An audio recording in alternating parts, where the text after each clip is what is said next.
Jangan pernah membaca Al-Quran pakai lagu. Membaca Al-Quran dengan lagu itu berpotensi riya, maka tinggalkanlah.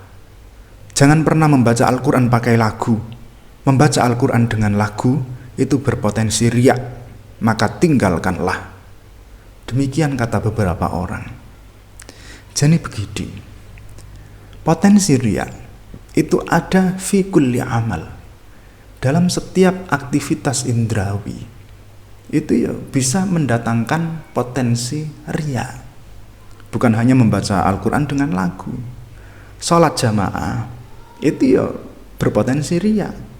Makanya mungkin kamu pernah lihat masjid atau musola kok jamaahnya sepi, atau mungkin malah nggak ada yang jamaah. Nah itu barangkali orang-orang di sekitar situ itu takut riya. Ya mungkin sedekah di masjid juga berpotensi riya. Makanya mungkin kamu pernah melihat masjid pembangunan kok nggak selesai-selesai. Ya itu mungkin orang-orang situ takut gitu mau nyumbang ke masjid itu, takut riya. Jadinya nggak ada yang nyumbang sampai pembangunan nggak beres-beres. Mengumandangkan azan itu juga berpotensi riya.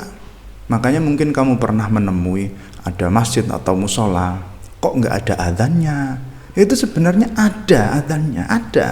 Cuma nggak pakai speaker, nggak pakai pengeras suara, takut riya. Jadi azannya itu cuma atau mungkin dalam hati karena takut riya. Baca Quran yuk berpotensi untuk riya. Bukan hanya yang pakai lagu, yang nggak pakai lagu pun itu ya berpotensi riya.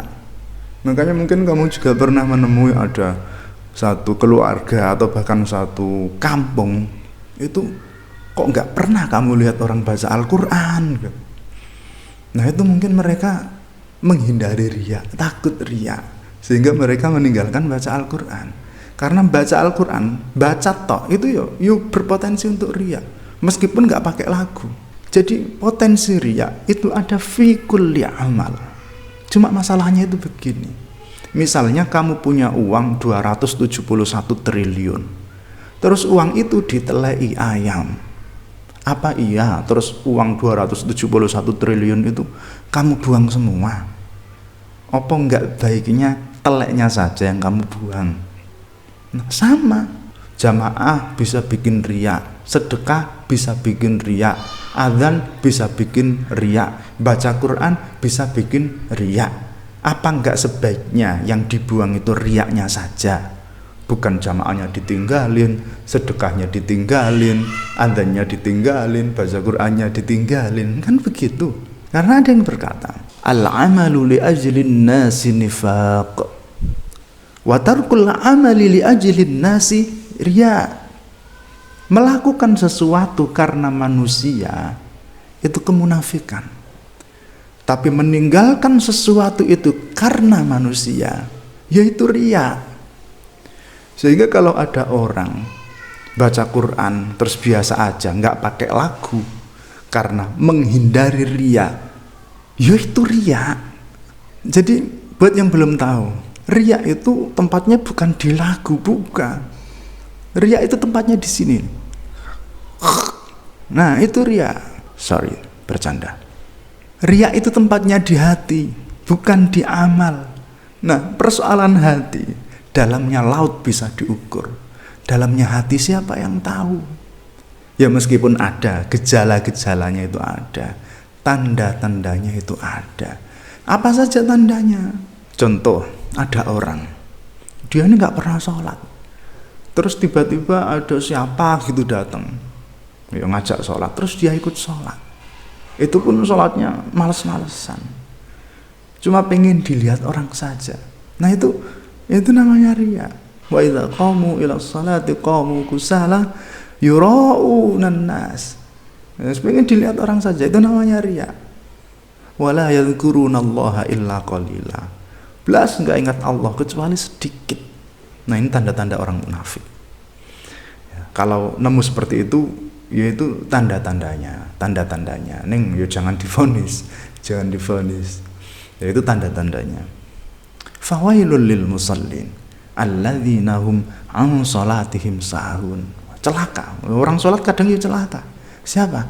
Alladzina hum an salatihim sahun. Orang yang salatnya itu belas enggak nggak mikir esensi sholat, nggak mikir substansi sholat.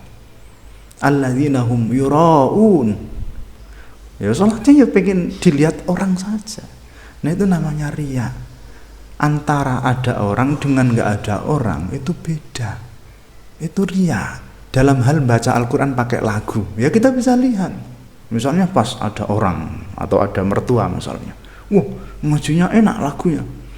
Innal munafiqina yukhadi'una Allah wa huwa khadi'uhum wa idza qamu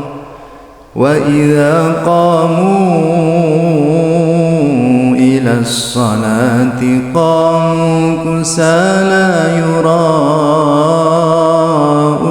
an-nas.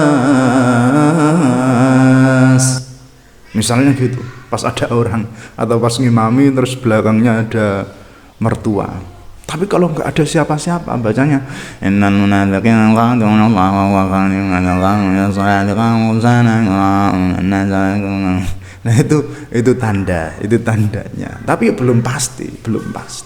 Maka kalau itu terjadi pada orang lain, jangan mudah memvonis. Karena kita nggak tahu yang sebenarnya yang ada dalam hatinya. Nah, jika itu terjadi pada kita, maka upayakan dalam setiap mau melakukan apapun, kita niatkan lillahi ta'ala. Sungguh benar apa yang diajarkan oleh guru-guru kita.